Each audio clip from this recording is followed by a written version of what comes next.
95% is huge.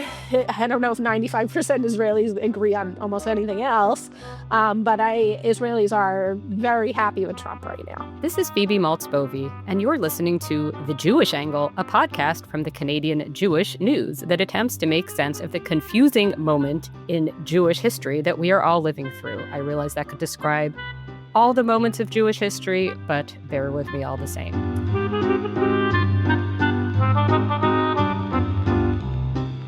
In the part of Toronto where I live, and as I understand it, outside of that those few blocks, whatever, signage, emoji online, all sorts of things, posts, banners. It's all about Israel and Gaza and has been now for quite some time.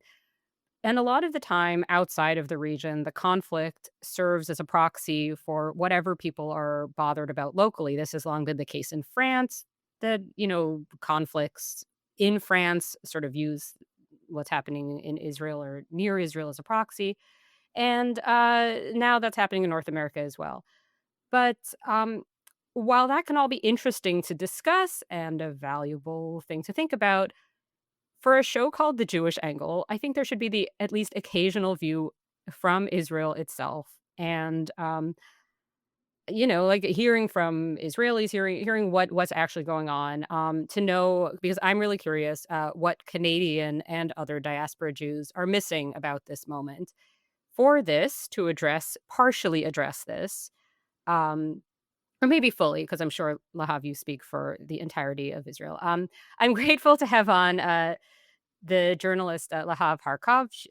She is a senior political correspondent for Jewish Insider covering Israel. She's also co-host of the Misgav Mideast Horizons podcast and a former guest on the CJN podcast. Bonjour, hi, Lahav. Welcome to The Jewish Angle. Thanks for having me on the show. So the main thing I really want to ask is just how you would describe the overall mood in Israel since the ceasefire announcement and the return of the remaining living hostages. So overall, it's like the country has heaved a collective sigh of relief. Like we all, weight has been lifted, or whatever cliches you can think of for that feeling. It's like really collectively most of the country. And there were huge celebrations in the main squares of cities all over Israel, including the big hostages square in Tel Aviv. Um, but on the other hand, like, it happened on the eve of Simchas Torah, right? And so I'm like in synagogue the next day, and you still hear from plenty of people that their husbands, sons, fathers are doing reserve duty. Israelis are well aware that the war is not actually over just because this was announced. So, for many, many, many people, our hearts were, I mean, almost everyone really in Israel, like our hearts were with the hostages and we really wanted them to come home. But I think that there is an awareness in Israel that a lot of people outside Israel don't seem to understand, which is that this agreement doesn't mean that the war has ended yet. Yeah, that is really something that I had wondered about as well, because it's kind of hard to follow from a distance. It may be hard to follow even closer up to really know. But so to what extent would you say that peace itself, like a lasting peace, seems closer than it had? If this deal actually comes to fruition, right, the 20-part deal, if even 15 out of the 20 points come to fruition, then it will be I can't go as far as President Trump in saying that, he's solved a millennia-old conflict and we're gonna have peace in the Middle East. I really can't. But I think that it will be a period of quiet, because, Israel has eliminated or greatly reduced a lot of the threats on its borders in the last 2 years. It's not just Hamas. Israel decimated Hezbollah. The Assad regime fell, and so Iran doesn't have that, forward base on Israel's border anymore either. Iran is significantly weakened. We don't have precise answers to what the situation is there in Iran, but it's better than it was before. And now Israel needs to deal with Hamas, which honestly, out of all of those threats, everyone thought that they were the the weakest. They weren't the big deal. But they are very hard to eliminate for a variety of reasons. And that's what remains, right? To try to disarm Hamas, which is easier said than done. If I knew how, I would be telling you all here this, and people would be like, "Wow, there's this obscure Canadian Jewish podcast that solved it," but alas, no. Um, so you had posted to Twitter, now X, some survey data that I found very interesting that was showing whom Israelis are crediting for this ceasefire and the return of the hostages. And do you want to unpack that a little bit here? So it's that it was that 95% said Trump, 78% said military pressure by the IDF, 61.5% said pressure from the hostage families, and 51% said Netanyahu. So, yeah, I mean, I guess like to start, I mean, you can unpack it however you wish, but I guess I'm just wondering specifically about the Trump thing, like because American Jews, by and large, are not huge fans of Donald Trump. How does Trump seem from the perspective of Israel, which again, you speak for every single Israeli. I'm talking to you on the last day of a speaking tour sponsored by Jewish Federations of North America. And I've been around basically East Coast United States for the past week. And everywhere I go, people are like, Trump is very polarizing. Don't talk about Trump. Now, I'm not there to talk about American domestic politics anyway, but you can't not mention him, right? And talk about the current events in Israel. And I find that American Jews, they don't like Trump on domestic policy, but they are appreciative of the ceasefire and are capable of that nuance. So the average American Jew or the average involved American Jew is more capable of nuance than the punditry largely, is one of the things I've learned from this week. And it didn't surprise me, though. In Israel, President Trump's always been really popular because he in many ways has adopted the Israeli view of the region. And has done things that no US president has ever done before that Israelis believe are the right things to do, whether it's to recognize Israeli sovereignty over the Golan or that Jerusalem's the capital of Israel and the Abraham Accords. So he came in, to this whole situation popular. And he talked a lot about the hostages, although to be fair, so did President Biden. I think that he gets a lot of credit for being willing to think outside the box in negotiations in the Middle East and also capitalizing on an opportunity.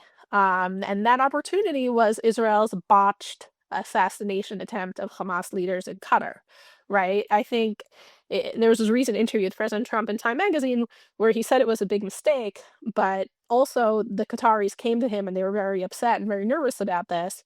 And, he used that what could have been a really negative situation to say, let's build something positive out of this. Now, I don't think that's the only element that led to the ceasefire deal, and I think Israelis are right, for example, to also credit the IDF because it came on the heels of the IDF entering parts of Gaza that it hadn't entered before, certain Hamas strongholds, that there's a lot of evidence that Hamas was really nervous about that.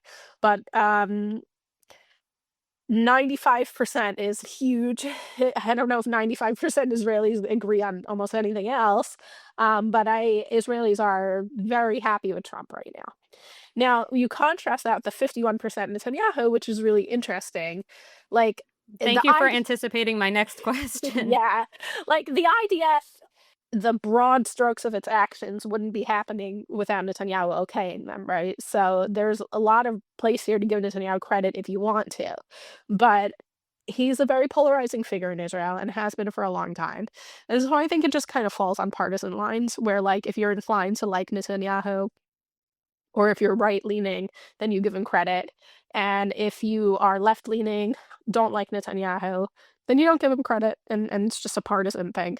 So I was wondering, what, if anything, has the Israeli response been to if it does Israel know Canada exists is kind of no, but more seriousness.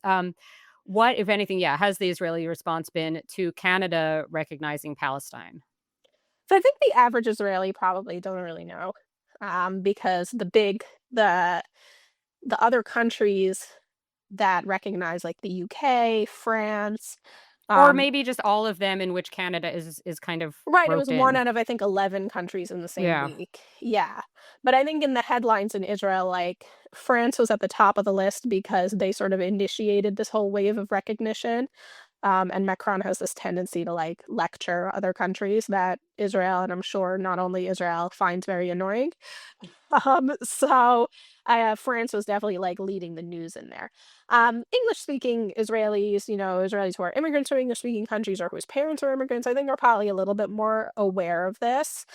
Um, Look, for me, I grew up in the US, but I've been living in Israel most of my life. Um, it was like surprising and not surprising, right? Because Canada and Israel had a really positive, good relations for a long time, including most of the Trudeau, like he'd do some like virtue signaling about Israel, but like there wasn't, so it just was like a very sudden deterioration in the relationship. But on the other hand, I was also very well aware of the protests happening in the street and the anti-Semitic incidents that have been happening in the last 2 years. And like, like many other countries that have had big anti-Israel protests, like the politicians see that. Those are their constituents. And they respond to those incentives. Some of them are true believers also, I'm sure. So, I think for Israel, like Canada isn't like a huge trade partner. And I believe that the actual like defense, because they suspended like arms trade between the countries, but I think that like what Israel actually bought from Canada were like very small parts, and somebody told me something about tents, that the Hmm. tents that the military used were coming from Canada. Like it wasn't That kind it of wa- tracks, yeah. yeah, it wasn't like a big thing, but it was just symbolically, like a sharp deterioration in their relations. Well, I was wondering, as an international relations ignoramus, which I am, whether there is any benefit to the fact that it's recognition of Palestine as sort of leading towards potentially two states, and that there's an implied recognition of Israel, which in this climate can't always be taken for granted. Like you get a lot of people out there in those protests who don't recognize Israel. You know what I mean? Like that's like I'm coming from a physical environment where there are plenty of people who are not.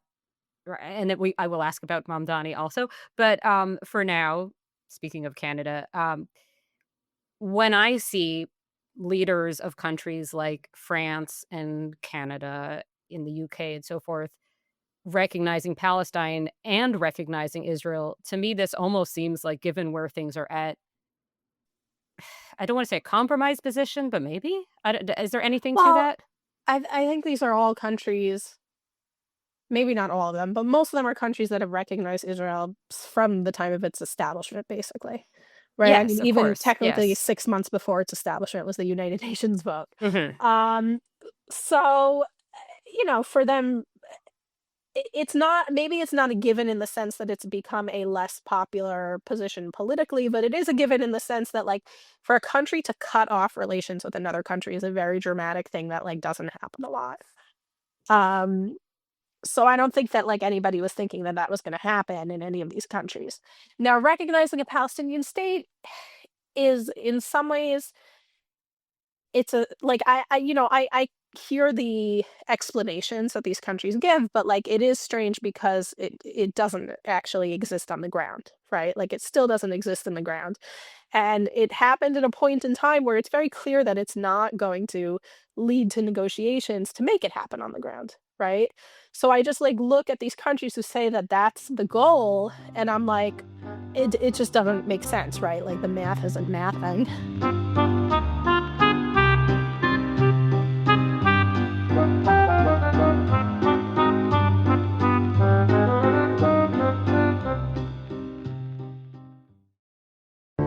Ever since October 7th, 2023, Muslim and Jewish communities in Canada have been torn apart. I've known you for 20 years. You've been at my house for Shabbat supper, I don't know how many times. And for 1 second, you can't put down your friend and just hold my hand? We're fed a constant stream of Jews and Muslims talking at each other, about each other, but rarely do we hear them talking to each other. There was, why are you doing this? What's the benefit of doing this? This podcast aims to do something different. I'm Avi Feingold, a rabbi and a writer with the Canadian Jewish News. I'm Yafa Sakeja, a Canadian Palestinian entrepreneur and volunteer with the Canadian Friends of Standing Together. We're sitting down with Jews and Muslims, Israelis and Palestinians from coast to coast and across the political divide, having difficult conversations in good faith. We are not the Israeli government. Palestinians are not Hamas. This is the place where we're both supposed to end up, Israeli and Palestinian, Arab and Jewish. Subscribe to In Good Faith, wherever you listen to podcasts. To me, it does seem like what you're saying, that this is about responding to what people in Canada, in France, and so forth are demanding, and making a symbolic gesture that has no real practical implications on the Middle East. That's more just about, like, you know, I mean, like, I should just say, like, when I walk to school with my kids every day, Free Palestine in chalk, as we've had huge, and like that's just a small fraction of the amount, like that's just like one bit of Toronto. This has quite a few Jews in it, actually. I should say, maybe the person writing it's Jewish. I would not rule that out. But I wanted to also ask, just more sort of broadly, about how, like, do Israelis feel the sort of more isolated pariah type status now? Because it seems like something really has shifted in, like, I don't know, there's both like more interest. I'm just thinking, like, in my bit of Toronto, like there is more interest in like things like sending kids to Hebrew school, wearing, identifying necklaces of some sort, things like that. That seems to be on the rise. But there is also like this sense, it's much more, you used to have to be very in the States and probably in Canada as well. I would think, I should say, I'm originally American. It wasn't a big deal to talk about Israel, to go to an Israeli restaurant or something. And now it's like, it's much more fraught. And I guess what I'm wondering is, how does that feel in Israel? Or are Israelis even paying attention? So the way Israelis, like average Israelis, feel it, I think, is like Israelis really love to travel. And Israel is like functionally an island, right? Like it's really not safe relatively not safe for Israelis to travel to any of the countries that actually border it. So you have to fly everywhere. But Israelis go on vacation a lot in Europe. Israelis like to go to the Far East, and not a day goes by that there isn't a news story about some Israeli getting attacked somewhere on vacation. So Israelis are aware in that sense, I think. And, there was this whole story when Maccabi Tel Aviv was playing in Amsterdam, and you have like a lot of soccer fans who followed them to Amsterdam, and there was this coordinated attack on them by taxi drivers. There were like a whole bunch of taxi drivers in a WhatsApp group together, and they all like tipped people off to where the Israelis were going, and they were attacked. And that was like a really big one. So Israelis are aware. Another really big story on the like Israel is isolated front is the Eurovision, right? People wanted to propose to ban Israel from the Eurovision. So there's all kinds of things like that. There have been proposals that have not really gone anywhere to ban Israel from different sports as well. So, like, if you want to talk about what is impacting like Israelis in their lives, I think like that's a lot of it. Food has gotten more expensive in Israel, and not because of like actual boycotts, though. I think it's just because of the shipping issues, first because of the Houthis and because of the war more broadly. Israelis are also aware of the rising anti-Semitism in the world. Like the way the average Israeli relates to the Jewish diaspora is always like a really interesting topic, because when you poll them, they feel like Jews around the world are our brothers. But like when you talk to them, they have very little awareness, and very few of them actually. And at this point, Israel is no longer a majority immigrant, right? And people who have spent their whole life being a majority, I think, have a lot of difficulty conceptualizing what it is to live as a minority.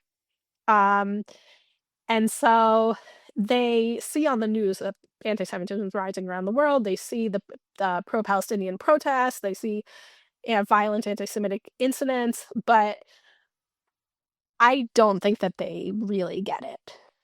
I think you talk to these people, and I don't think they really understand what it's like.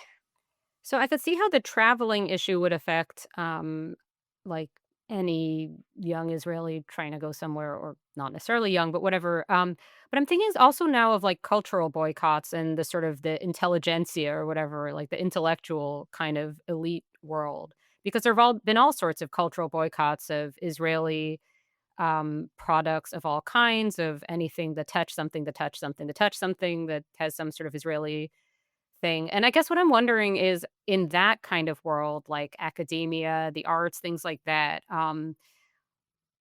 does I would assume there is more awareness of this type of thing, but also like, does how does this impact people generally politically in Israel, like professors, intellectuals, things like that? Like, do you think it I'm not gonna guess. I was gonna say, does it do this or that, but you know what all the possibilities are. What does it do? So I know in academia, it's become a really big problem. There have been really, I mean, there in a lot of Europe, there's like really just like broad boycotts of Israelis, which by the way are not legal in most of Europe, but they do it anyway.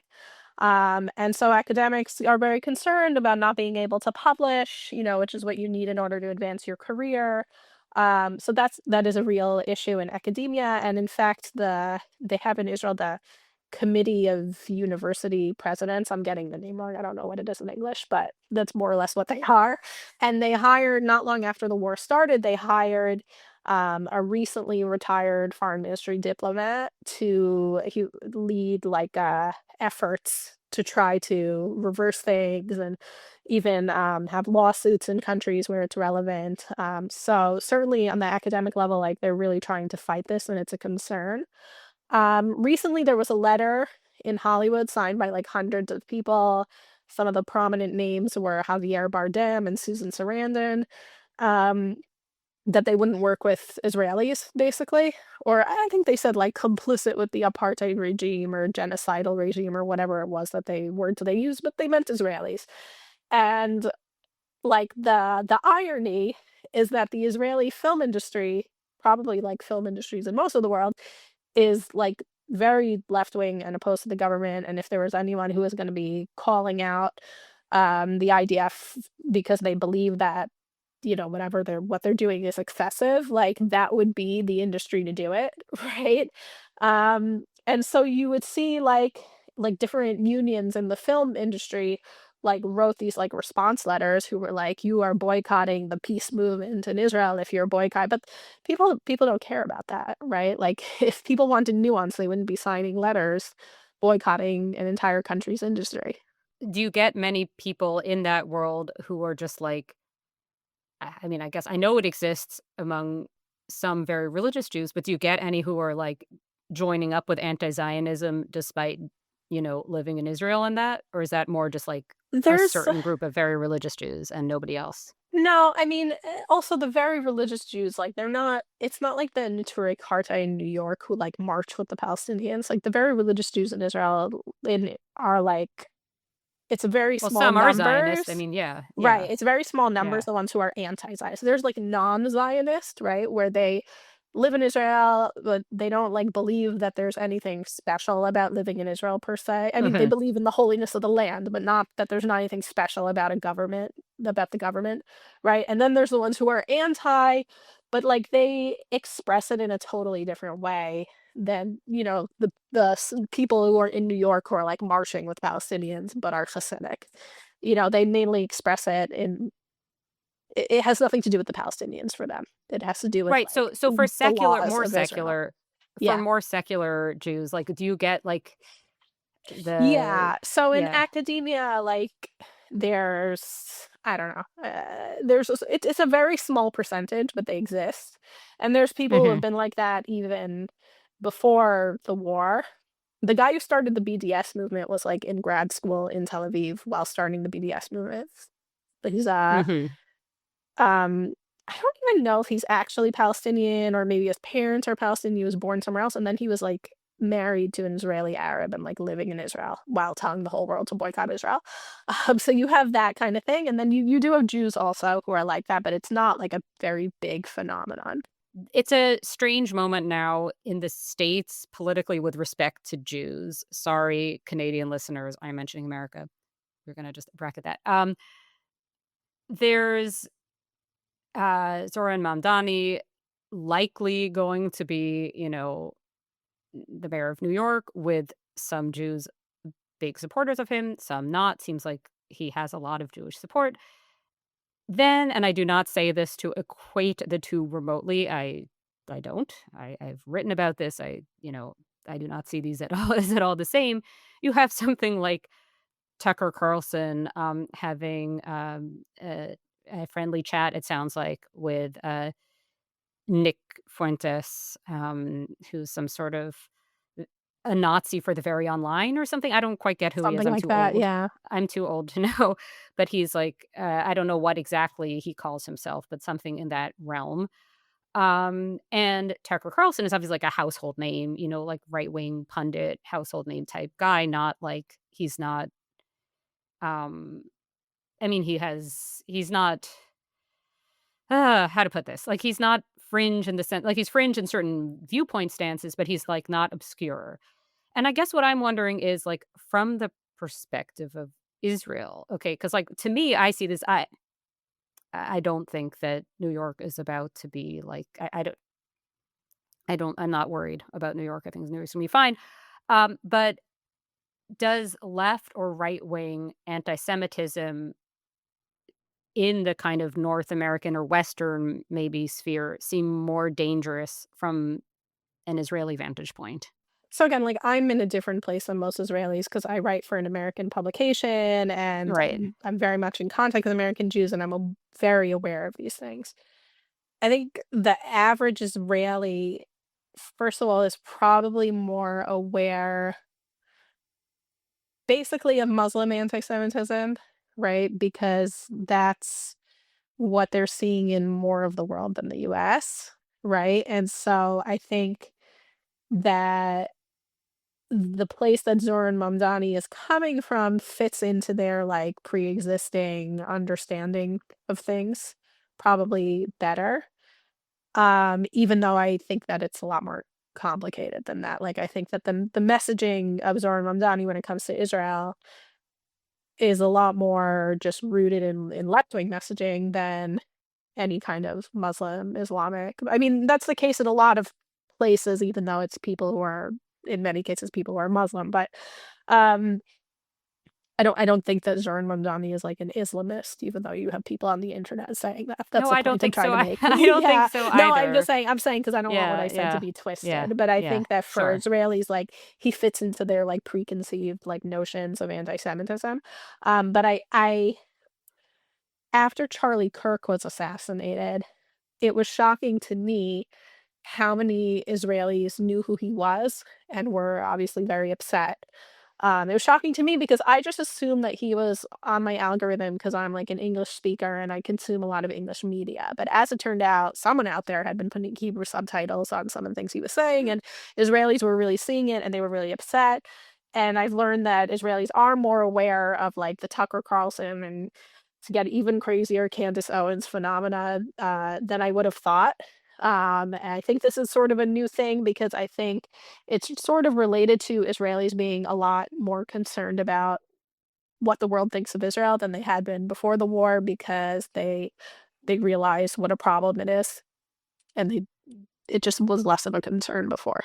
There's a part of the political spectrum in America that has always been both like more pro-Israel and like off-putting for certain reasons to American Jews. This is ancient history to some extent. I remember having like arguments with family about like whether you should, do some kind of alliances with the Christian right over Israel, even if their domestic policies were very off-putting to most American Jews. So some of this is kind of old, but what's new is that there is this, pretty like scary right-wing anti-Semitism in the States.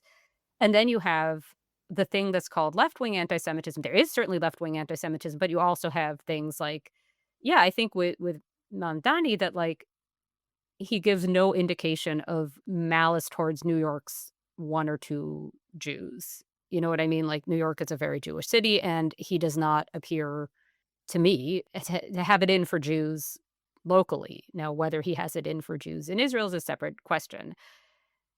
I guess I'm just wondering, like, what to make of this. Like, you have these figures on the right who are not it's not Trump himself, but it's like aligned with MAGA to some extent. There's like this rift in MAGA, right, where some of them are anti-Semitic. And I'm just wondering, is it like, from an Israeli perspective, is it just kind of like a more pragmatic, like, some people are going to give us the kind of, not give us, but, like, facilitate the on the ground situation that allows us to lead our lives? Is it more on that level? Is it kind of existential? Yeah, I yeah. think overall Israelis are more comfortable with alliances with the Christian right around the world, but the US is probably most important for Israel strategically. Um, and I get it. Like, I get why American Jews have their own issues with it because of their domestic politics, but like ultimately, um, Israel needs to take all the help it can get. And Christian Zionism has been a help to Israel always, basically. So, and most Israelis don't feel that like kind of discomfort with it. Occasionally, you'll have the Israeli religious right who will have like religious issues with it, but mostly it's not really a controversial thing in Israel because it's Mhm. just viewed in the broader like strategic, Israel trying to make alliances that will help its standing in the world. Sure, but what has changed now with the rise of this kind of anti-Semitic wing of MAGA? Well, I think sort of what's changed is that the Christian Zionists are like have to be on defense to some extent. They have to Mhm. they a lot of them feel like they have to defend their alliance with Israel. Um, and I think maybe with younger people who are maybe less certain of their belief, like younger Christians who are maybe less certain of what they believe, like you might see less support for Israel than in the older generations. I think you already see that according to existing polls. That's something that predates, Tucker Carlson losing his mind, that the trend was downward. What do Canadian Jews not get and need to get from the Israeli perspective? You have tens of thousands of people who did reserve duty, some of them for hundreds of days in the last 2 years. And, people, a lot of them are in their 30s and 40s. They have children, they have jobs, they have businesses. And I think it's just had a huge impact on the country, that so many people had to go off and fight this war, and the families are still sort of getting over it, and the economy is still really recovering from it. And I think that sort of the human side of what's going on in Israel, I understand why it doesn't make a lot of news, but I think like for Israelis, this is a big part of what they're thinking about and what their day to day is like. That I think that Jewish people around the world, in order to show solidarity and relate to what's going on in Israel, should be aware of. Lahav Harkov, thank you so much for coming on The Jewish Angle. Where can everybody find you? I am on X or Twitter at Lahav Harkov, and I write for Jewish Insider, jewishinsider.com. You have to register, but you can still read all the articles for free. Thank you so much. Thanks.